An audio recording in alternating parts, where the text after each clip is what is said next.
0 ডিগ্রিতে sign 0 degree sine. আচ্ছা, আমি ফাঁকিবাজি মারার জন্য কিন্তু আমি আগে আগে লিখে নিয়েছি যাতে তোমাদের বোঝাতে সুবিধা হয়, সময় কম লাগে।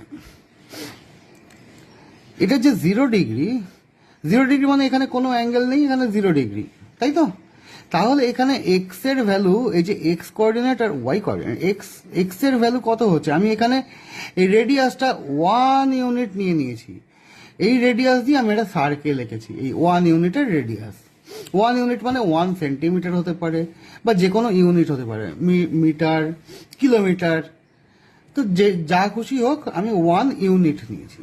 ইউনিট মানে যে সেটা কিলোমিটার, সেন্টিমিটার বা মিটার, যা খুশি হতে পারে।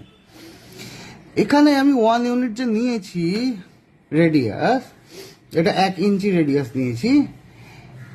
এই যে রেডিয়াসটা, এই রেডিয়াসটা তাহলে এখানে এই যে পয়েন্ট, এই পয়েন্টের ভ্যালু কত হবে? এটা এক্স অ্যাক্সিসের দিকে বেড়েছে কিন্তু ওয়াই অ্যাক্সিসের দিকে বাড়েনি। তাহলে এক্স হচ্ছে 1 আর ওয়াই হচ্ছে 0। X 1, Y 0। আর এটা রেডিয়াস কত হবে? এটা রেডিয়াস তো 1। আমি যেহেতু এটা 1 ইঞ্চ এঁকেছি, তাহলে এটা রেডিয়াস 1 ইঞ্চ হবে বা 1 ইউনিট। আর এইখানে আমরা দেখি সাইন থিটা, আমরা জানতাম যে sine theta is equal to perpendicular by hypotenuse. এইবার দেখো, এখানে যখন আমরা পারপেন্ডিকুলার ধরছি, তখন আমরা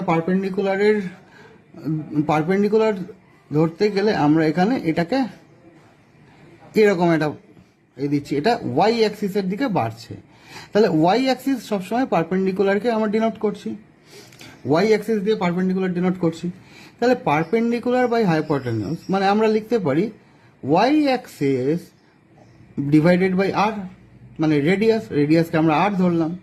তাহলে এখানে ওয়াই এর ভ্যালু কত আছে? ওয়াই এর ভ্যালু 0 আছে, কারণ ওয়াই তো x1, ওয়াই তো 0, তাহলে ওয়াই এর ভ্যালু 0 আছে।